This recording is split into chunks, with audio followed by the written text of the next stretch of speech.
মরিচিকা, মায়াজাল। এই মায়াজালে আমরা আটকে আছি, ফলে মৃত্যুর কথা আমরা ভুলে গিয়েছি। পাগলের মতো ছুটছি, আরো টাকা লাগবে, আরো খ্যাতি লাগবে, আরো যশ লাগবে, আরো দাপট লাগবে। আমার এত টাকা দিয়ে কি হবে? এত সম্পদ দিয়ে কি হবে? এত ব্যস্ততা দিয়ে কি হবে? তোমার স্টপ, থামুন, অনেক হয়েছে। আন্না, থামুন, take a rest, take a breath and think about death. Think that you have to go back to your Lord. একটু বসেন না, একটু ভাবেন যে আমাকে চলে যেতে হবে, চলে যেতে হবে। এই কোলাহল, এই ব্যস্ততা, এগুলো থাকবে, থাকবো না আমি। সাইয়েদনা ওমর ফারুক বলেছেন, মুতু ক্বাবলা আন তামুতু, মরার আগে একবার মরো। হাসিবু ক্বাবলা আন তুহাসাবু আলাইকুম, তোমার হিসাব নেওয়ার আগে তুমি একবার নিজের হিসাবটা করো না। কাগজ বের করে একটু লিখো না, কি কি ভালো কাজ করছিলা, যেগুলো দিয়ে নাজাতের ওসিলা হতে পারে। 1 2 3, আর কি কি আকাম কুকাম করছো দেখো না, লিখে দেখো তোমার অবস্থাটা কি। মরার আগে একবার মরো। মরার আগে খাটের মধ্যে শুয়ে শটান করে চোখ বন্ধ করে একবার মরার ভান করে দেখেন কেমন লাগে। চোখটা বন্ধ করেন আর ভাবেন আপনি নাই, কি কি হতে পারে ভাবেন। আপনার ছেলে মেয়েরা কান্না জুড়ে দিবে, আপনার প্রাণের স্ত্রী বিলাপ শুরু করে দিবে, বন্ধু বান্ধবের চিৎকার আর মাতম, স্থানীয় এলাকার মসজিদে ঘোষণা, অমুক এলাকার নিবাসী অমুক ভাই, অমুকের ছেলে অমুক দুনিয়ায় নাই। সব আত্মীয়রা চলে আসবে, ফেসবুকে স্ট্যাটাস দেয়া হবে, সবাই সবাইকে জানাবে বিকাল 4টায় অমুক হাই স্কুল ময়দানে আপনার জানাজা। ছুটে আসবে, সবাই ছুটে আসবে আপনাকে শেষ বিদায় দিতে, গুড বাই জানানোর জন্য, আল ওয়াদা, বিদায় জানাতে আসবে সবাই। 4 তাকবীর দিয়ে আপনার জানাজা হবে, অশ্রুসিক্ত জানাজায় আপনার বিদায় হবে। কাঠের খাটিয়ার মধ্যে করে কাঁধে তুলে আপনার কবরে নেওয়া হবে। আগে থেকে খুঁড়ে রাখা কবরটার মধ্যে আপনারে বিছিয়ে দেয়া হবে। বাঁশের কচি দিয়ে তার উপরে মাটির চাপা দিয়ে সব চলে যাবে। ভাবেন না একবার চোখ বন্ধ করে, this is the circle of life, this is the nature of life. এটা সবার হবে, আমার হবে, আপনার হবে। এত মায়া, এত ভালোবাসা কই যাবে?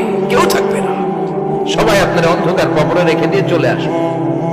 উপরে বাঁশের কঞ্চি, তার উপরে মাটির চাপা, অন্ধকার আর অন্ধকার।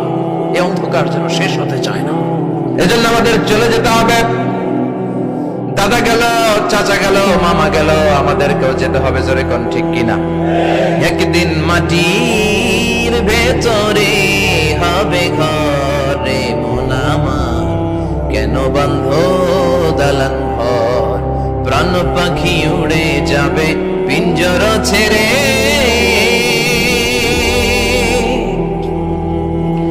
ধরা ধামে সবই রবে, তুমি যাবে চলে।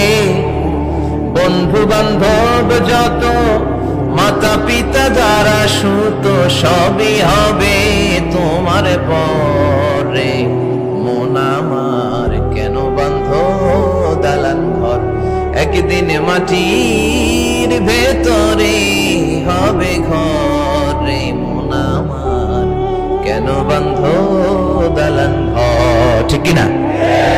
সব করে থাকবে, চলে যেতে হবে আমাদেরকে। এজন্য আখিরাতের কথা যেন আমাদের স্মরণ হয়। বিষ্ণুই বলতেন, নাহাইতুকুম আন জিয়ারাতিল কুবুর, আমি তোমাদেরকে কবর জিয়ারত করতে আগে নিষেধ করতাম, কিন্তু এখন নিষেধাজ্ঞা প্রত্যাহার করে নিলাম। এখন সব সময় তোমরা কবরের সামনে যাবা আর জিয়ারত করবা। কবরস্থানে জানতো, বড়ুয়া কৃষ্ণপুরের এই গ্রামের কবরস্থান আছে কোন দিকে? পূর্ব দিকে আছে, গোখরার জলের ওদিকে। যান আপনারা, একটু যাবেন, একটু গেলে আখিরাতের কথাটা স্মরণ হবে। ওখানে ছোট শিশুরা শুয়ে আছে, কিশোর যুবকরা আছে, আপনার মতো তাগড়া যুবক, মুরব্বীরা আছে। এরা এই এলাকায় থাকতো, এরা আকাশ থেকে নেমে আসে না, এই এলাকার সন্তান আজ নাই।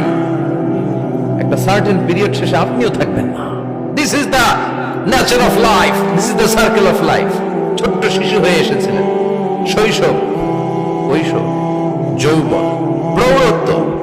আগে ছিলেন সিঙ্গেল, বিয়ে করে হয়ে গেলেন ডবল।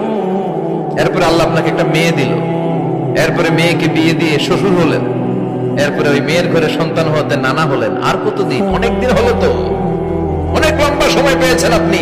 Think about death. এবার যাওয়ার কথা ভাবেন, আখিরাতের সামানের কথা ভাবেন, ফিরে যেতে হবে। কি শক্তিশালী যুবক, বার্ধক্য চলে আসলে লাঠি ছাড়া চলতে পারে না। কুচকুচে কালো দাড়ি সাদা হয়ে যায়, দাড়ির শুভ্রতা